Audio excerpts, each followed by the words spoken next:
Olá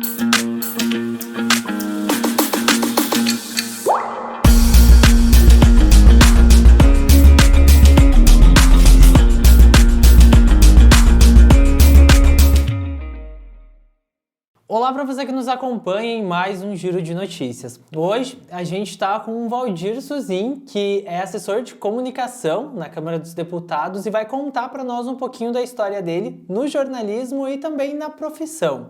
Suzin, então conta para nós como que surgiu a comunicação na vida do senhor e como que o jornalismo, entrou na sua vida. Eu posso dizer o seguinte, eu fui jornaleiro que virou jornalista.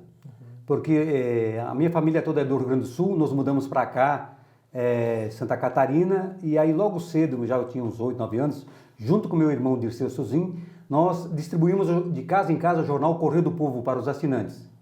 Então, nesse período já comecei a criar interesse em ler o jornal, acompanhar notícias, e aí já tive uma certa curiosidade mais pela profissão, pelo meio, mas não imaginava que um dia eu poderia me formar na área de jornalismo.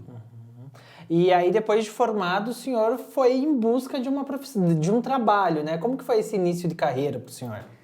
Eu me formei na Universidade Federal de Santa Maria, fiz estágio meio ano antes em Brasília, gostei da cidade, me apaixonei, voltei a Santa Maria, concluí o curso e me mandei novamente para Brasília, certo?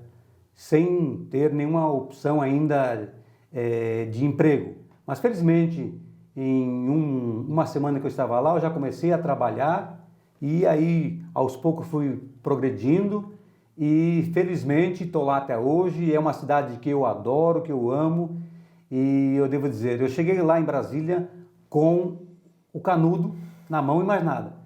Mas esse canudo me ajudou muito. Imagino. E como que é trabalhar lá? Porque a gente vê muita coisa sobre Brasília, sobre a Câmara dos Deputados, só que a gente não tem a noção de como é estar lá trabalhando, né? Conta um pouquinho para nós. Desde que eu ingressei na Câmara dos Deputados, trabalhando com parlamentares, a situação mudou muito. Principalmente na questão de como funciona o Congresso e os parlamentares que fazem parte do Congresso. Naquela época, quando comecei, havia um respeito maior entre os diferentes. Havia o diálogo, havia o embate das ideias, havia o embate ideológico, mas sempre de maneira respeitosa, certo? Raramente nós tínhamos um caso assim, de afronta direta entre as pessoas, entre os parlamentares, seja da Câmara ou do Senado. Infelizmente, progressivamente, esse clima mudou e mudou muito. E hoje eu posso dizer a você que está muito pior, muito pior. As pessoas que hoje representam lá os eleitores dos diferentes estados, muitas dessas pessoas não fazem jus àquilo que se considera uma convivência de diferentes dentro de uma mesma casa, certo? Entre aqueles que representam os eleitores de todo o país. Isso piorou muito, certo? Infelizmente, a gente tem a esperança, né, que essa coisa acabe amainando, acabe, digamos, apaziguando de alguma forma e também que numa próxima eleição tenhamos, assim, uma representação que seja mais qualificada e mais equilibrada e pronta para fazer o debate entre os diferentes. Sim. E o senhor está lá desde 1986, né? São vários anos já em Brasília, atuando como jornalista também, e teve muitas histórias ao longo desse tempo. Que história mais marcante na sua vida que o senhor pode contar para nós? Olha, posso dizer, eu fui fazer vestibular na Universidade Federal de Santa Maria, sabendo que não teria como passar. Passei.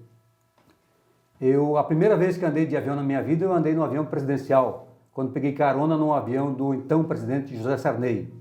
Quando eu fui para Brasília, eu fui aventurar no aeroporto de Porto Alegre para buscar uma carona de avião para ir a Brasília. Consegui. Então são muitas coisas, muitos fatos assim, digamos, diferentes que aconteceram na minha vida, e mais foi aquele meu sentido de aventura, e do qual eu só tenho a maior honra, a maior glória de ter feito aquilo que era o meu pensamento, de ter ido adiante, de ter tentado. Muitas vezes eu fracassei, muitas vezes eu não consegui, Mas muitas coisas que poderia imaginar que não teria como, eu consegui. Eu agradeço a tua disponibilidade em estar aqui hoje conversando com a gente, gravando essa entrevista, mesmo que de forma tão rápida, né? E desejo sucesso na sua vida, que o senhor consiga alcançar os objetivos que eu ainda imagino que tenha, né? E que seja uma vida muito bela. Fico muito agradecido, agradeço a oportunidade, é muito bacana ter esse contato com as pessoas do meio onde eu cresci aqui, minha infância e juventude foi aqui, e só saí daqui depois que fui para a Universidade Federal de Santa Maria, e é muito bom ter essa conversa e dizer o seguinte: vocês são desbravadores, vocês fazem um trabalho muito importante, que o mundo do jornalismo não é só a grande mídia. A mídia local, regional, é muito, muito importante, e eu quero desejar a você, ao nosso amigo Alan, todo sucesso, a toda a equipe, certo? Para que vocês aí tenham cada dia mais alvissareiros, certo? Nessa jornada.